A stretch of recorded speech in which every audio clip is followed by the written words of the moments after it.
Comme toutes les espèces vivantes, les êtres humains sont soumis à des rythmes. Nous allons les découvrir et prendre conscience de leur impact sur notre vie psychique, affective et cognitive. Mieux connaître nos rythmes biologiques permet d'ajuster nos rythmes d'activité et d'augmenter ainsi notre efficience. La notion de rythme est physiquement reliée à celle de signal périodique, c'est-à-dire d'événements cycliques, qui se reproduit donc fidèlement sur un intervalle de temps donné. Les rythmes de la nature nous sont très familiers, comme par exemple le rythme des saisons, des marées ou celui du jour et de la nuit. Nos processus biologiques sont également rythmés. On parle alors de biorhythme. Toutes les espèces vivantes disposent de biorhythmes aux oscillations régulières et donc prévisibles. Un rythme de l'ordre de la journée sera dit circadien. Chez l'homme, il concerne la libération de certaines hormones, telles que la mélatonine, le cortisol ou l'hormone de croissance, mais également le cycle veille-sommeil, des variations de composition sanguine, de température et des oscillations des défenses immunitaires. Il existe également des rythmes ultradiens d'une période inférieure à 20 heures, comme la fréquence cardiaque ou respiratoire, et des rythmes infradiens, comme le cycle menstruel des femmes. Dans la théorie actuelle, nous disposons chacun d'une horloge biologique interne capable de contrôler et réguler tous nos rythmes. On observe en fait que les cellules de notre corps disposent chacune d'une horloge et qu'une structure profondément ancrée sous le cortex est chargée de les synchroniser sur le cycle circadien. Ces rythmes sont naturels et des expériences ont pu déterminer que leur synchronisation dépend de notre exposition à la lumière.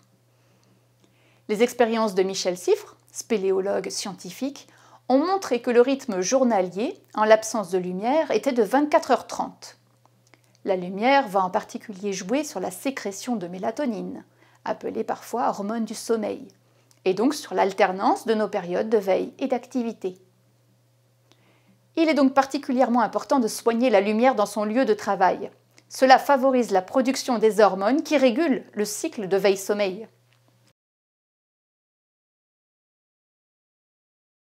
La lumière n'est pas le seul régulateur de nos rythmes. Les heures des repas, notre température corporelle, nos rythmes d'activité, nos émotions, les médicaments peuvent jouer un rôle dans la modulation, voire la perturbation de nos rythmes biologiques naturels. Mais retenons que le suivi du rythme du jour et de la nuit, un rythme de vie régulier avec des horaires fixes de lever et de coucher, s'avère indispensable pour un fonctionnement optimal de notre horloge biologique. Le sommeil est une nécessité physiologique, au même titre que la nutrition ou la respiration. Il occupe près d'un tiers de notre vie. La qualité et la quantité de notre sommeil influent sur notre santé et nos aptitudes psychiques et cognitives. Dans une nuit de sommeil, nous traversons 4 à 6 cycles de 90 à 110 minutes. L'âge influe sur la durée totale de sommeil. Le nourrisson passe plus de temps à dormir qu'à veiller. Les adultes devraient dormir 7 à 8 heures par nuit. Et les besoins en sommeil tendent à se réduire avec l'âge. Le manque de sommeil touche en particulier les adultes de 35 à 55 ans et les adolescents. L'Institut national de sommeil et de la vigilance nous en parle comme d'un problème de santé publique qui conduit à court terme à une réduction de la vigilance, donc à un risque accru d'accident, et à plus long terme à des problèmes d'hypertension, de troubles métaboliques, d'obésité et de processus inflammatoires, sans oublier l'accroissement d'une vulnérabilité au stress, aux troubles anxio-dépressifs et aux addictions. Le sommeil est impliqué dans la restauration de notre corps, son développement, son équilibre pondéral et nutritionnel, sa résistance immunitaire. Et il intervient également dans nos fonctions cérébrales et cognitives.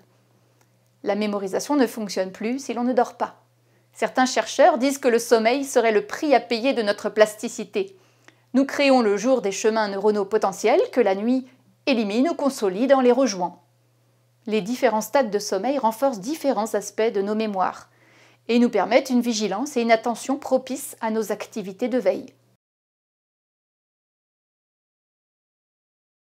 La vigilance désigne une forme d'attention endogène, c'est-à-dire génétiquement programmée, qui nous permet d'être réactifs au long de la journée. Elle suit un rythme circadien et fluctue en intensité.